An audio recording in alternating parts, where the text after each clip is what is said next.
ଆପଣଙ୍କ ବିପଦ ସମୟରେ କାମରେ ଆସିବ। 1. ଆଖିରେ ଯଦି ପାଣି ଆସୁଥାଏ ତ ସବୁବେଳେ କମଳା ଜୁସ୍ ପିଅନ୍ତୁ। 2. ଗରମ ପାଣି ସହିତ ଖଜୁରୀ ଖାଇଲେ କଫର ସମସ୍ୟାରୁ ଆରାମ ମିଳିଥାଏ। 3.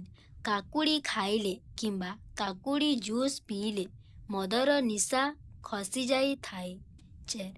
2-3 ଲେମ୍ବୁ ରସକୁ ଥଣ୍ଡା ପାଣିରେ ମିଶେଇକି ପିଇଲେ ମାସିକ ଧର୍ମରେ ହେଉଥିବା ଯନ୍ତ୍ରଣାରୁ ତୁରନ୍ତ ମୁକ୍ତି ମିଳିଥାଏ। 5.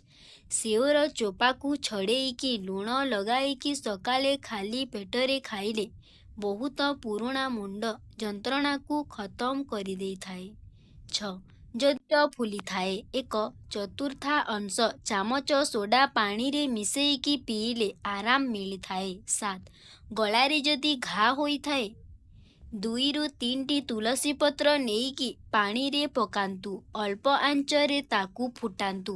ଯେତେବେଳେ ତୁଳସୀର ସବୁ ରସ ବାହାରିଯିବ ତାକୁ ଗାର୍ଗଲ କରନ୍ତୁ। ଆରାମ ମିଳିଥାଏ। 8. ଯଦି ମୁହଁରେ ଫୁଲା ହେଇଛି ତ କଦଳୀକୁ ପେଷ୍ଟ କରି ତା ସହିତ ମହୁ ମିଶେଇକି ଲଗାନ୍ତୁ। ତୁରନ୍ତ ଆରାମ ମିଳିବ। 9. ଯଦି ହାଇ ବ୍ଲଡ୍ ପ୍ରେସର ତ ସବୁବେଳେ ସକାଳୁ କ୍ଷୀର ସହିତ ଆମ୍ଳା ଖାଆନ୍ତୁ। ଏହା ବ୍ଲଡ୍ ପ୍ରେସର କମ୍ କରିବାର ଗୋଟେ ଭଲ କୌଶଳ। 10. ଯଦି ଶ୍ୱାସରୋଗ ଅଛି ତ ଗୋଟେ ବଡ଼ ଚାମଚ ମହୁ ସହିତ ଅଧ ଚାମଚ ଡାଲଚିନି ମିଶେଇକି ଖାଆନ୍ତୁ। 11.